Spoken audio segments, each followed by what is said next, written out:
ကနေစပြီးလာမယ့်6လအတွင်းမှာကိုယ့်ရဲ့အခြေခံအခြေအနေဘယ်လိုရှိမလဲဆိုတဲ့ခေါင်းစဉ်လေးနဲ့ Tarot Hall Reading လေးလုပ်ပေးသွားမှာဖြစ်ပါတယ် Phoenix တို့အရင်ဦးဆုံးနံပါတ်ရွေးကြည့်ကြရအောင်เนาะဒါလေးကတော့နံပါတ်1ဖြစ်ပါတယ်ဒီဟာလေးကတော့နံပါတ်2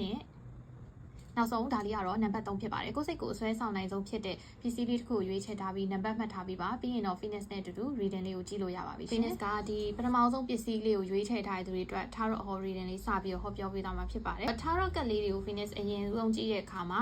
ပထမဆုံးအနေနဲ့ 8 of Wands ကတ်လေးတွေ့ရတယ်7လပိုင်းကုန်သွားတဲ့အချိန်ကနေစပြီးတော့ကိုယ့်ရဲ့အခြေကအကောင်းဘက်ကိုဦးတည်လာလိမ့်မယ်လို့ Phoenix မြင်ပါတယ် King of Pentacles ဖြစ်တဲ့အတွက်ကြောင့်မို့လို့ကိုယ့်ဘဝတွေကိုတကယ်ပြည့်ပြည့်စုံတဲ့ရင့်ကျက်တည်နေတဲ့အမျိုးကောင်းသားအမျိုးကောင်းသမီးတယောက်ဝင်လာဖို့လေးတွေ့ပါတယ် Ten of Cups ဖြစ်တဲ့အတွက်ကြောင့်မို့လို့လက်ရှိမှာ relationship မရှိသေးတဲ့ single လေးဆိုလို့ရှိရင်လာမယ့်6လအတွင်းမှာကိုယ့်ဘဝရဲ့လူအသစ်တယောက်ကောင်းမွန်တဲ့လူအသစ်တယောက်ရောက်လာပြီးတော့လေးနက်တဲ့ဆက်ဆံရေးတွေကိုရောက်သွားဖို့ relationship ရလာဖို့အခွင့်အလမ်းတွေအများကြီးတွေ့ရတယ်လို့လက်ရှိ relationship ရှိပြီးသားသူတွေဆိုလို့ရှိရင်လည်းအိမ်အောင်ပြုဖို့လောက်ထိယူဖို့လောက်ထိဖြစ်သွားတာမျိုးတွေစီစဉ်ရတာမျိုးလေးတွေဖြစ်တတ်ပါတယ် Oracle ကတ်ကိုကြည့်တဲ့အခါမှာ Great and Full ကတ်ကြတယ်ဒီကတ်လေးကချစ်ချင်းမြတ်တာပြေဝနေတဲ့ကတ်လို့ Phoenix ကတော့မြင်ပါတယ် Tarot ကတ်မှာဆိုလို့ရှိရင် Ace of Cups ဆိုတဲ့ချစ်ချင်းမြတ်တာကိုဖော်ကျူးထားတဲ့ကတ်နဲ့အလားပုံသဏ္ဍာန်တူတဲ့အတွက်ကြောင့်မလို့ကိုယ့်ဘဝထဲမှာလာမယ့်6လအတွင်းအခြေခံကတော့တေချာပေါက်နီးပါးကိုအစဉ်ပြေချောမွေ့ပြီးတော့ကောင်းမွန်တဲ့အနေအထားတွေပိုင်ဆိုင်လာလိမ့်မယ်လို့ Phoenix ကတော့မြင်ရတယ်နောက်ထပ် Oracle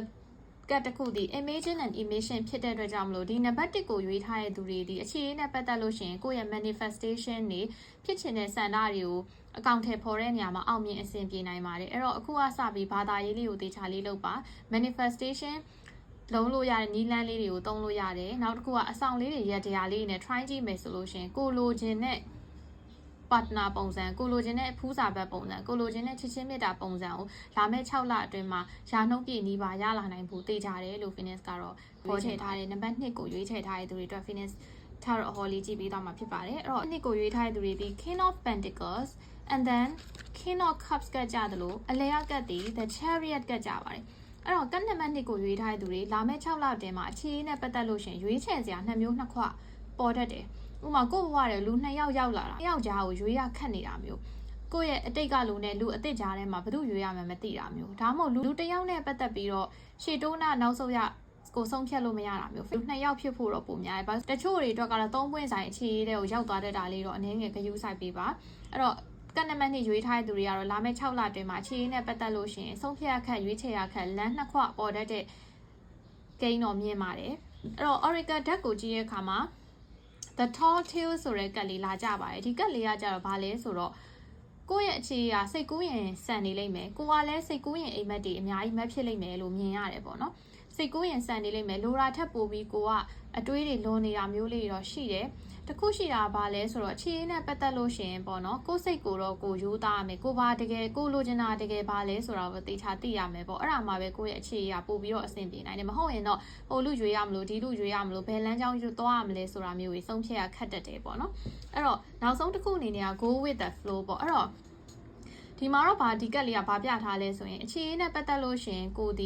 ီတေချာဘောက်တော့ကိုဘာလိုချင်လဲဆိုတာကိုစဉ်းစားဆုံးဖြတ်ထားရမယ်ဒါပေမဲ့အတင်းအကျပ်ကြီးမလုပ်ယူပါနဲ့တဲ့အခြေအနေနဲ့ပတ်သက်လို့ရှင် flow လေးနဲ့ပဲသွားပါလို့ပြောထားတယ်ပေါ့နော်ဖြစ်လာတဲ့အခြေအနေပေါ်မှာမူတည်ပြီးတော့လိုက်လျောညီထွေလေးဖြစ်အောင်သွားပါဟိုလိုတော့ဖြစ်ရမယ်ဒီလိုတော့ဖြစ်ရမယ်ဆိုရင်အတင်းအကျပ် pressure တွေနဲ့အတင်းနောက်ကနေပြီးတော့အတင်း push လုပ်လေပို့ပြီးတော့စိန်ခေါ်မှုတွေများလေဖြစ်တတ်တယ်အခုတော့ကနမတတိယမြောက်ပစ္စည်းလေးကိုရွေးချယ်ထားတဲ့သူတွေအတွက် Phoenix a Hall လေးဟောပေးသွားမှာဖြစ်ပါတယ်အဲ့တော့ Phoenix တို့အရင်ဆုံးကတ်လေးကြည့်ကြရအောင် Priestess ကတ်ကြပါတယ် The Magician ကတ်ကြပါတယ် Ace of Wands ကတ်ကြပါတယ်အဲ့အတွက်ကြောင့်မလို့လက်ရှိမှာချစ်သူမရှိသေးတဲ့သူတွေဒီလာမယ့်6လအတွင်းမှာကိုယ့်ဘဝတွေကိုချစ်သူအသစ်လူအသစ်ဝင်လာဖို့တွေတွေ့ပါတယ်လက်ရှိမှာ relationship ရှိထားပြီးသားသူတွေအတွက်ကလည်းချစ်ရေးမှာပို့ပြီးတော့အဆင်ပြေလာဖို့လေးတိုးတက်လာဖို့လေးတွေ့ရပါတယ် The High Priestess နဲ့ The Magician ကဒီ 12fold ဖြစ်ကြတယ်စွမ်းအားရှိကြတယ်သူတို့ဒီလုံနိုင်ကိုင်နိုင်စွမ်းရှိတယ်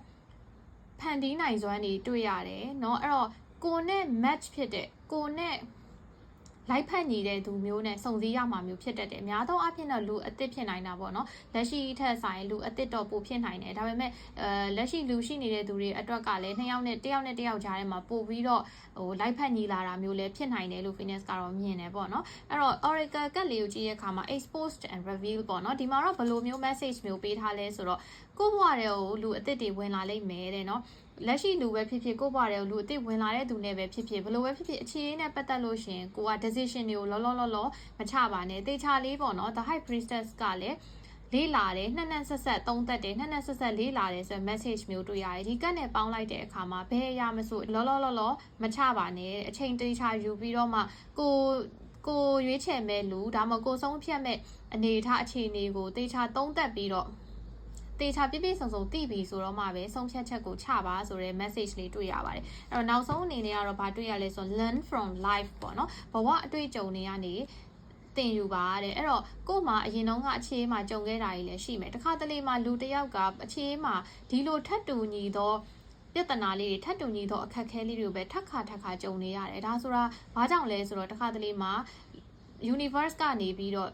ကိုတွေကို lesson လေးတွေပေးတယ်เนาะသင်ခန်းစာတွေပေးတယ်ဒါပေမဲ့ကိုကအဲ့ဒီသင်ခန်းစာတွေကနေ lesson learn မလုပ်ဘူးမသင်ယူဘူးမပြောင်းလဲဘူးတခုခုဆိုဒီတစ်ခါလာလဲဒီလိုပဲအမှားတွေလုပ်တယ်နောက်တစ်ခါလာလဲဒီလိုထပ်တူအမှားတွေလုပ်တယ်ဆိုရင် universe ကသူတော့သင်ခန်းစာမရသေးဘူးဆိုပြီးတော့ထပ်ခါအဲ့လို lesson တွေပေးတတ်တာမျိုးတွေရှိတယ်တဲ့เนาะအဲ့တော့ကိုယ့်ရဲ့ဘဝအတွေ့အကြုံတွေကနေစပြီးတော့သင်ယူပါတဲ့